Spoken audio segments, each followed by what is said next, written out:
Welcome students. अब जो हम लेक्चर स्टार्ट करने जा रहे हैं करंट एंड इलेक्ट्रिसिटी का लेक्चर 11 है। इसमें जो हम आज टॉपिक डिस्कस कर रहे हैं वो है इलेक्ट्रिक सेल। ठीक है।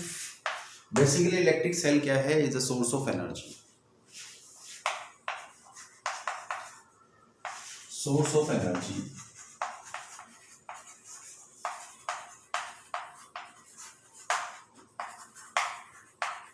which convert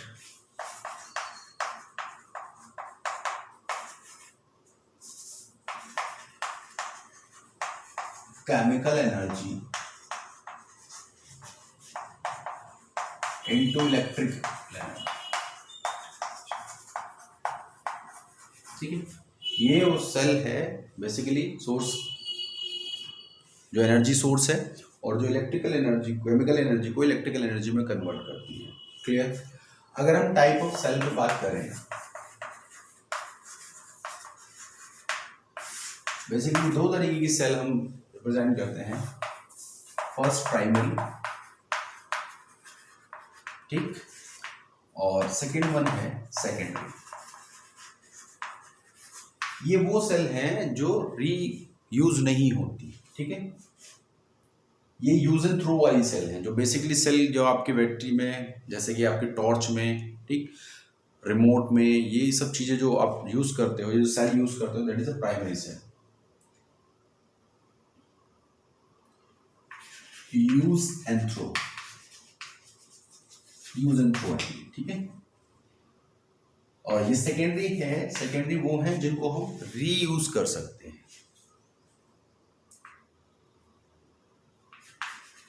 These are the cell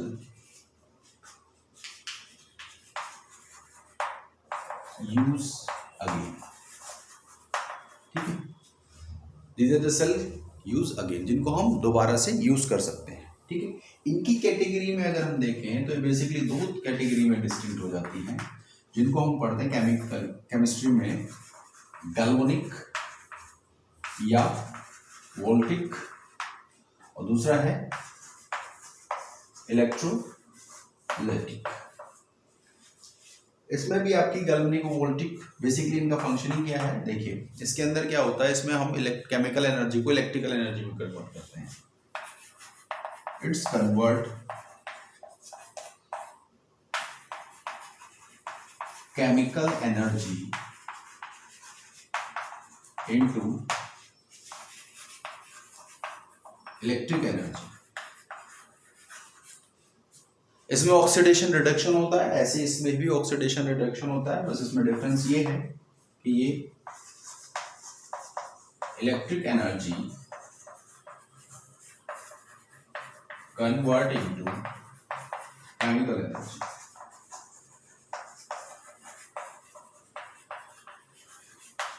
देखिए, इन दोनों को हम थोड़ा सा ब्रीफली बता रहे हैं कि यह इनमें होता क्या है।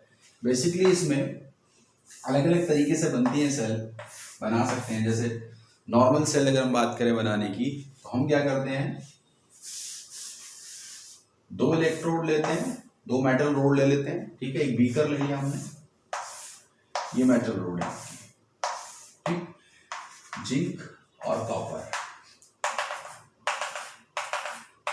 और उसके अंदर इन दोनों के या तो हम सल्फेट ले लेते हैं या कार्बोनेट ले लेते हैं। या तो जैसे हमने इसका ZnSO4 ले लिया और CO3 ले लिया, ठीक है, कार्बोनेट। तो उनके हम सॉल्यूशंस को क्या करते हैं, इसके अंदर फिलअप कर देते हैं, और फिर उसके बाद इसके अंदर केमिकल रिएक्शंस होती हैं। इस एक पर ऑक्सीडेशन होता है,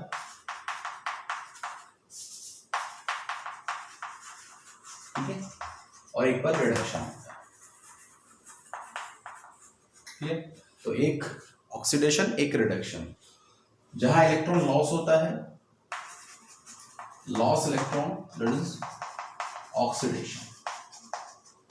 जहां इलेक्ट्रॉन गेन, रिडक्शन। ये ऑक्सीडेशन रिडक्शन डिपेंड करता है, ये जो मेटल आपने ले रखे हैं कौन ज्यादा रिएक्टिव है, किसकी इलेक्ट्रोनेगेटिविटी ज्यादा है। तो जिसकी इलेक्ट्रोनेगेटिविटी ज्यादा है वो इलेक्ट्रॉन को वो सीरीज दी होती है, देख सकते हैं आप, अभी मुझे क्लियर कंफर्म नहीं है जेड एन अपर है कि सी अपर है, बट जहाँ तक I remember that Z N upper लाई करता है तो वो इलेक्ट्रॉन को लॉस करता है तो उसका ऑक्सीडेशन होता है, और इसका दैट इज एनोड,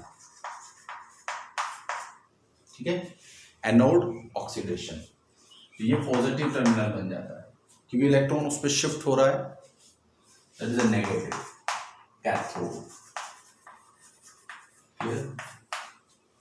तो इस तरीके से इसके अंदर केमिकल रिएक्शंस होती हैं और उसके रेफरेंस में इन दोनों टर्मिनल्स पर पॉजिटिव नेगेटिव चार्ज डेवलप होता जाता है, जैसे जिससे कि इनके बीच में एक पोटेंशियल डिफरेंस क्रिएट हो जाता है, पोटेंशियल डिफरेंस, ठीक, जिसको हम उसका ईएमएफ बोलते हैं, ईएमएफ ऑफ सेल। क्लियर? तो ये बेसिक सेल की कंस्ट्रक्शन है, ऐसा ही कुछ होता है। बाकी आप जब केमिस्ट्री में पढ़ते हैं तो उसमें थोड़ा सा और मॉडिफिकेशन कर लेते हैं, जैसे सॉल्ट ब्रिज लगा दिया, ठीक है, 2 बीकर ले लिए, वो अलग अलग फॉर्मेशन है, तरीके हैं सेल को बनाने के। फिलहाल हम यहाँ ये नहीं पढ़ेंगे, हम पढ़ेंगे बेसिक वर्क क्या है, ठीक है। तो इतनी चीज़ें समझ में आ गई होंगी। अब हम बात करते हैं ईएमएफ पर।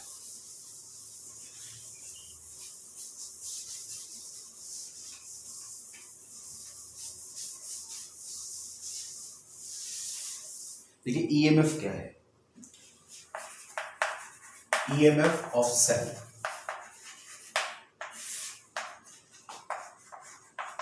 It is the maximum potential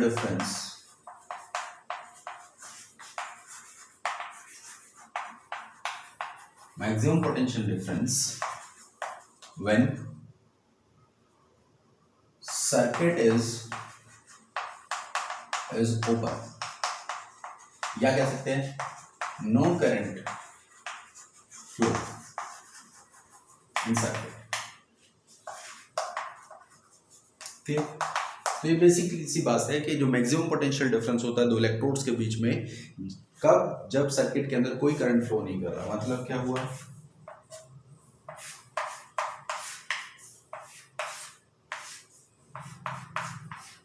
ये ओपन सर्किट है, कोई करंट फ्लो इसके अंदर नहीं कर रहा, आई इज इक्वल टू 0 है, तो उस कंडीशन के अंदर जो इन दोनों के बीच में जो पोटेंशियल डिफरेंस होगा that is called EMF, maximum potential difference. Clear? तो उस कंडीशन में हम इसके जो मैक्सिमम पोटेंशियल डिफरेंस को क्या बोलेंगे, EMF बोलेंगे। दूसरा, अगर ये सर्किट क्लोज होता, फॉर क्लोज सर्किट, तो उस कंडीशन में क्या होता है, उस कंडीशन में इसका कुछ पोटेंशियल जो है वो इंटरनली ड्रॉप कर जाता है, ठीक, और जो उसका maximum potential difference between electrodes है वो कुछ घट जाता है।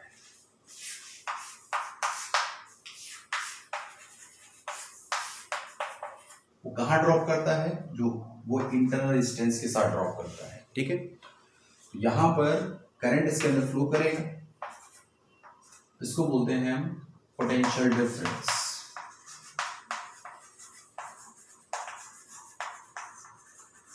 V, ये पोटेंशियल डिफरेंस V होता है when circuit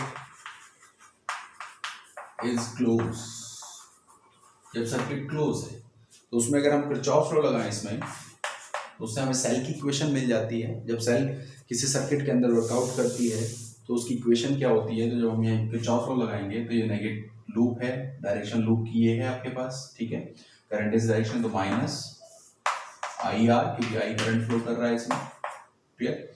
इसी तरीके से minus I R equal to cell लग रही हुई है दैट इज ई, वो भी माइनस कर दें, क्लियर। तो माइनस कॉमन ले लिया तो that is E is equal to I R को वी कह देंगे, तो E is equal to V plus I R, ठीक है। The equation of cell, equation of cell, जिसमें कि ई ईएमएफ है, ठीक है, वी पोटेंशियल डिफरेंस है,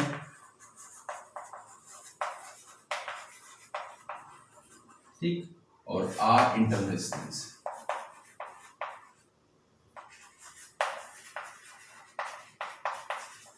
क्लियर हो गई बात। तो ये सेल की इक्वेशन कहलाती है। अब अगर इसके लिए हम ग्राफ प्लॉट करें, ग्राफ को ध्यान से देखिए, देखिए इंटरनल रेजिस्टेंस को भी हम एक्सप्लेन करेंगे अभी, पहले ग्राफ देख लीजिए इसका कैसा ग्राफ आएगा करंट के रेजिस्टेंस के रिस्पेक्टिवली ईएमएफ का। यहाँ पर इक्वेशन है E is equal to V plus I R, तो इसे हम कुछ ऐसे लिख सकते हैं, V is equal to E minus I R, that is Y minus M X plus C. तो अगर आप कंपेयर करेंगे यहाँ, तो इक्वेशन को V is equal to minus I R plus E, इस तरीके से हम कंपेयर कर सकते हैं। ठीक है, यहाँ पर रेजिस्टेंस के रिस्पेक्टिव अगर इसकी इक्वेशन बनाई जाए,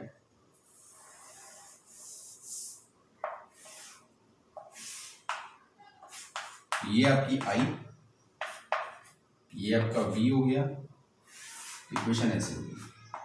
क्लियर, ये मैक्सिमम E हो। तो यानी कि जैसे जैसे करंट बढ़ेगी ऐसे ऐसे आपका पोटेंशियल ड्रॉप करेगा। ठीक है, साफ दिख रहा है, जैसे जैसे करंट बढ़ेगी ये वाला फैक्टर बढ़ेगा, जब ये वाला फैक्टर बढ़ेगा तो इसमें से फैक्टर ज़्यादा माइनस होगा तो वो V की तरफ, V की तरफ अप्रोच करेगा। ठीक है, तो अगर ये जीरो हो जाए, if I is equal to zero, तो I अगर टू जीरो है दैट इज मैक्सिमम, ये maximum potential difference, potential difference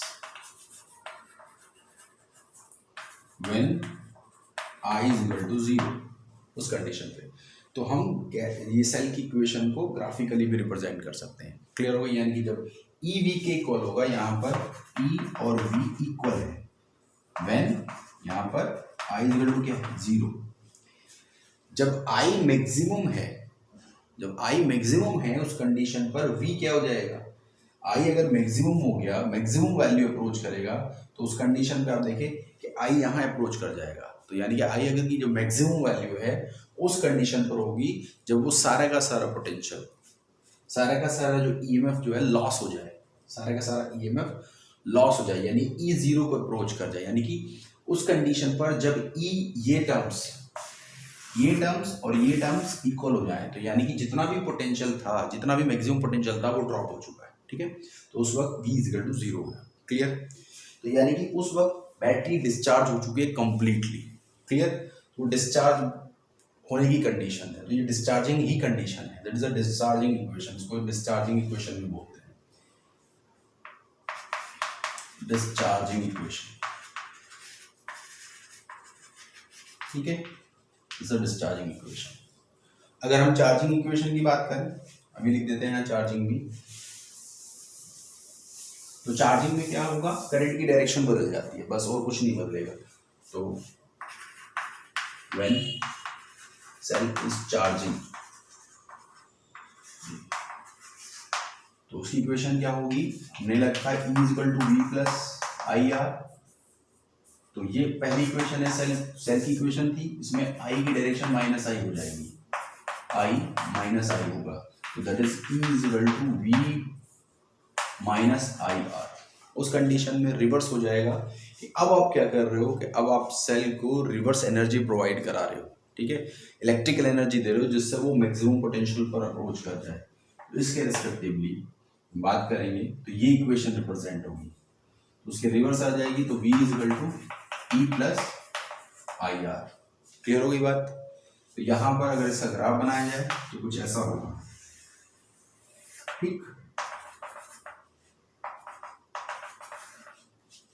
तो यानी कि एक value V is equal to E पर अप्रोच करेगी, यहाँ पर जो पोटेंशियल आप दे रहे हो उसको एनर्जी सप्लाई कर रहे हो, उसके रिस्पेक्टिवली जो चार्जिंग हो रही है, that is a charging graph.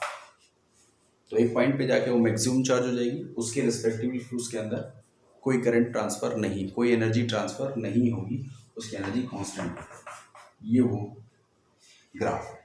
Clear, समझ में आई बात। चलिए अब हम इसके इंटरनल रेजिस्टेंस पे बात करते हैं कि इसका इंटरनल रेजिस्टेंस क्या है।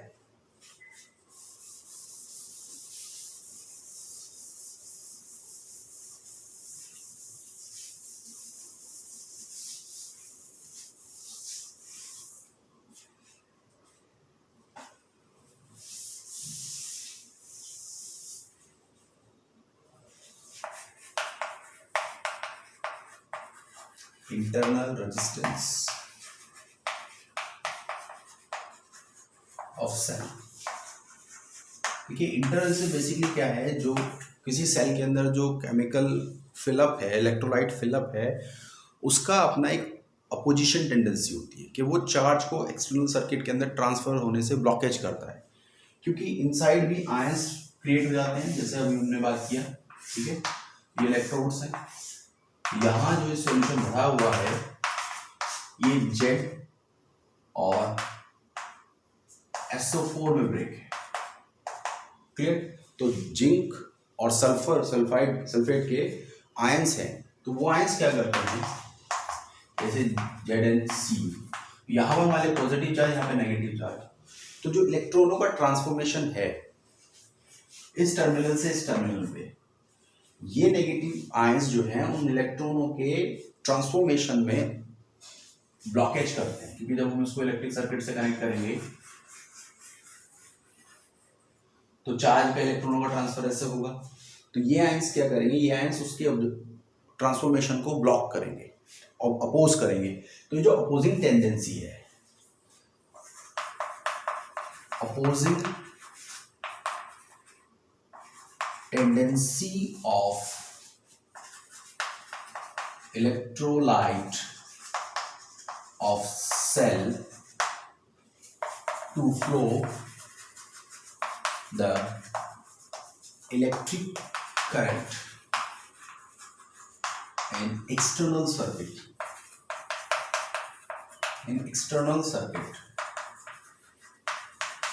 is known as internal resistance.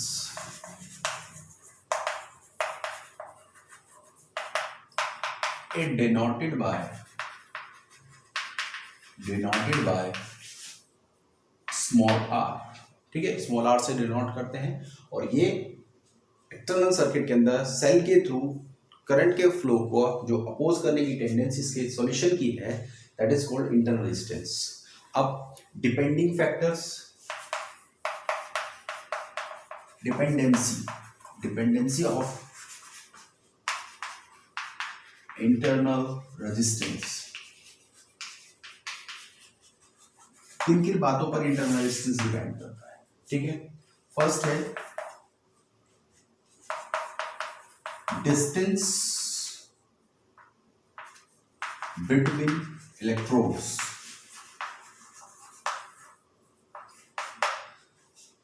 जितना ज्यादा इनके बीच में डिस्टेंस होगा उतना इनका इंटरनल रेजिस्टेंस होगा, यानी कि internal resistance is inversely proportional to the distance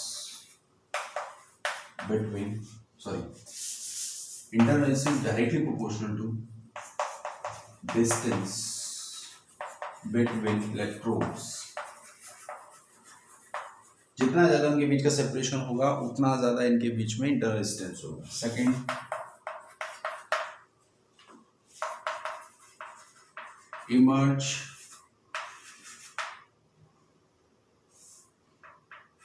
emerge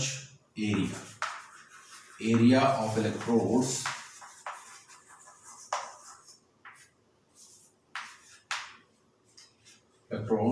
in electrolytic solution।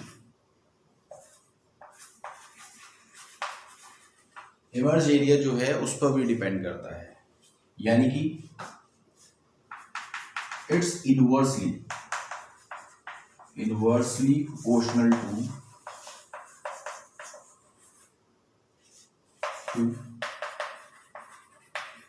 emerge area, यानी कि जितना ज्यादा एरिया इमर्ज होगा उतना उसका इंटरनल रेजिस्टेंस कम होगा। तीसरा कि इसकी कॉन्सेंट्रेशन क्या है, internal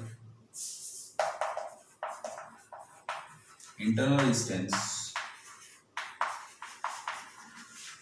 depends upon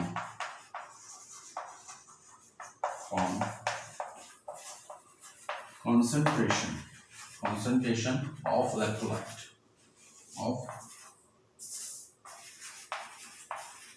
electrolyte solution, जितना इलेक्ट्रोलाइट सॉल्यूशन कॉन्सेंट्रेटेड होगा उतना उसका इंटरनल रेजिस्टेंस ज़्यादा होगा। मतलब कि कॉन्सेंट्रेट अगर जितना डाइल्यूट होगा उसका इंटरनल रेजिस्टेंस उतना कम होगा, यानी concentration is directly proportional to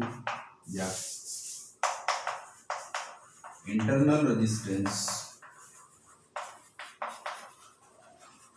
directly proportional to concentration of solution, यानी कि जितना ज़्यादा कॉन्सेंट्रेटेड होगा उसका इंटरनल रेजिस्टेंस उतना ज़्यादा होगा। लास्ट वन है फोर्थ वन, इलेक्ट्रोलाइट की नेचर पर। इलेक्ट्रोलाइट कैसा है, जितना अच्छा इलेक्ट्रोलाइट होगा यानी कि जिसके अंदर चार्ज डेवलप होने की टेंडेंसी जितनी ज़्यादा होगी उतना कम इंटरनल रेजिस्टेंस होगा, ठीक है, क्योंकि वो ज़्यादा से ज़्यादा चार्ज ट्रांसफ़र करेगा इलेक्ट्रोड्स पर, तो उसके अंदर उतना इंटरनल रेजिस्टेंस कम ऑफर्ड होगा। यानी कि आप जितना अच्छा सॉल्यूशन इलेक्ट्रोलाइट सॉल्यूशन आप यूज़ करेंगे जिसके अंदर कॉन्सेंट्रेशन, जिसके अंदर आयन बनने की प्रोबेबिलिटी जितनी ज़्यादा होगी उतना उसका इंटरनल रेजिस्टेंस कम होगा, ठीक है। तो ये बेसिक सी चीज़ें थी सेल के बारे में, ठीक है। और फर्दर फिर हम इसके बारे में और डिस्कस करेंगे कि सेल की इक्वेशन को कॉम्बिनेशन कैसे बनाते हैं, सेल के कॉम्बिनेशन क्या है और उनको हम कैसे सर्किट के अंदर यूज़ करते हैं, सीरीज कॉम्बिनेशन, पैरेलल कॉम्बिनेशन, ठीक है। तो हम नेक्स्ट वीडियो में डिस्कस करेंगे। Thank you students.